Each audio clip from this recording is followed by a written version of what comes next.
Back at work, and so is the president. He spends many of his weekends, as you know, away from Washington, including part of this past weekend. And when he's not at the White House, there is a massive military effort to keep him safe. The entire area frozen. One of the biggest threats from the air, planes getting too close. So what really happens if a rogue aircraft flies near the president and just won't leave the airspace? This morning, we are getting rare access up close with fighter jets in action. President Trump is on the move, spending time away from the White House, from his Mar-a-Lago resort to his golf course in New Jersey and his home in New York City. 51 days so far, even this weekend, spending Sunday at his golf course in Virginia. On the ground, heavy security you can see. In the air, it's just as intense. But most of us never get to see it until now.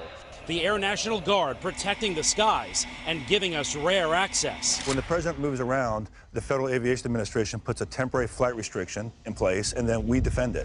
So what happens if an unidentified aircraft flies into the no-fly zone right above the president of the United States? We've set up a demo today with this Cessna and the Air National Guard. I'm going to be inside of this Cessna, and we're going to be going rogue. We're going to fly into that no-fly zone, and we're going to see how the Air National Guard does it. They scramble the fighter jets that come right near us and how they get us down to the ground and the president safe. Let's board and see what happens.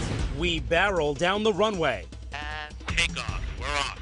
Flying for miles and miles until... Okay, we've just entered the no-fly zone now. Our pilots aren't talking to air traffic control, ignoring their calls to reach them. That triggers an alarm at the Air National Guard base. These fighter pilots scrambling to their jets. They're on alert and ready to take action 24 hours a day. Today, racing to their F-16s, suiting up, climbing on board, and rushing to the runway.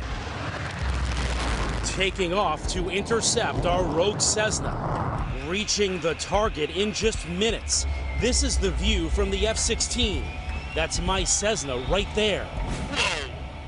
You can actually hear, I don't know if you can hear it on camera, you can hear that fighter jet coming by. I mean, there's no way you don't hear this or notice it. Coming up on the left side of our plane. That is as intimidating as you would think it would be. Look at that fighter jet, he's right off our wing.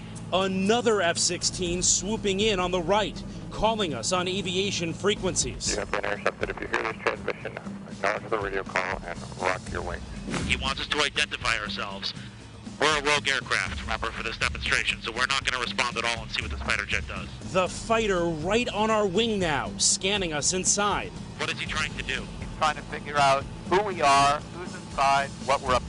And he's trying to make radio contact and tell us to do what? Follow him? That's correct.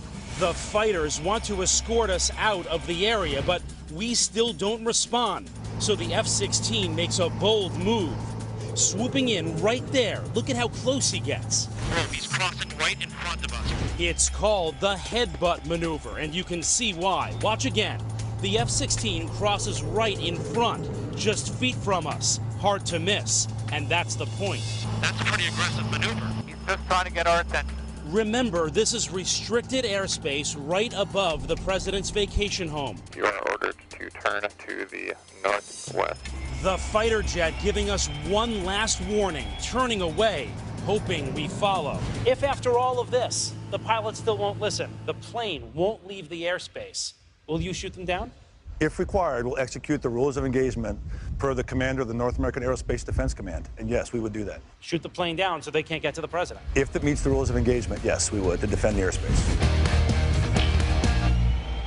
With the president traveling so much, it gets expensive. Still unclear exactly how much all of this costs. A government watchdog group telling us they're actually going to release new numbers this week. By the way, the Air National Guard doesn't just do this mission to protect the president. The same rules apply to big events like the UN General Assembly and the Super Bowl. In fact, guys, since 9/11, they have responded. They have scrambled fighter jets in the U.S. to 5,000 possible threats. So this happens a lot more often than we think it does. And those guard units that do it are awesome. You're right. My brother, nice job. Jeff, thank you. Hello, Today fans. Thanks for checking out our YouTube channel. Subscribe by clicking that button down there and click on any of the videos over here to watch the latest interviews, show highlights, and digital exclusives.